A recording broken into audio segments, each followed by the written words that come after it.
All right, in this last video, I want to talk about a couple things. So I know I talked about off before, but I want to go into that again. So if they jump up on you, whether they're just wanting to greet you or they're excited because they tend to just hop up, you want to ignore the behavior. So you could turn away, try not to give them a lot of eye contact, right? So it's just better to turn away. You could say you can say off. But going, if you jump on me, it makes me shut down, right? And I will not give you feedback. So the second part of that is rewarding sitting. So have them sit before they get anything good. Have them sit before you throw the toy. Have them sit before you go through a door. Have them sit before you pet them. You just drill sitting into their head so that they learned, oh, okay, if I want something, I should sit, right? Like that is just what I do. If you have friends coming over, maybe you have them on the leash, or maybe you have them kenneled or outside first so your friends and family can get in the house, and then you bring the dogs out. You might bring them one at a time on a leash. You might be asking them to sit or do things so that they can be well behaved and then they get to be off leash. Or you could even just stuff a couple Kongs, give them something to chew on. So that way when people come over, they actually have something to keep themselves busy. Or you could go outside with your guest and just start throwing toys for the dog so that they have something else to do and they're not so overly excited about your guest. So the other thing I want to talk about is drop it. We didn't work a ton on drop it, but we did practice a little bit.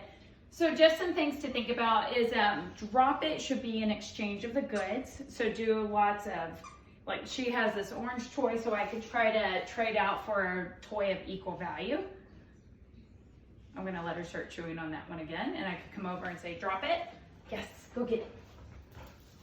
Right, so I'm exchanging a toy for another toy. Just always make sure your toys are equal value. Good, drop it, yes. Okay, I could exchange with a piece of food for the toy, but I think it works best if you can do a toy for a toy. Another way to practice drop it is if they're chewing on a bone or chewing on something, is come over, ask them to drop it, take the bone, give a treat, but give them the bone back. So what you're doing there is you are just being the good guy, right? You're going, I'm gonna take your thing away, but you get something even better, and now you get your thing back. And what that creates is a dog that is like, they'll just spit out the thing for you. They easily give up their stuff to you because you're not trying to just steal it and take it away. Good, can you touch? Touch. No, touch.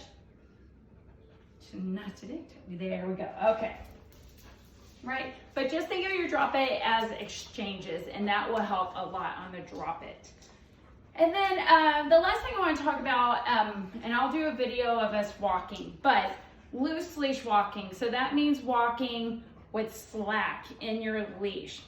I have not quite figured out if I like them both being on the same side or one on one side and one on the other. You can kind of play around with that. I think we tended to go with both of them on the same side. When you're working on walking, this is another one where if you can do it, put one in the crate, go take the other one on a walk, and then come back and switch them so that each dog can get your undivided attention and you can be training them, you can be feeding them, you can help them. Oh, don't eat the toy. Yeah. Starting to destroy the stuffies.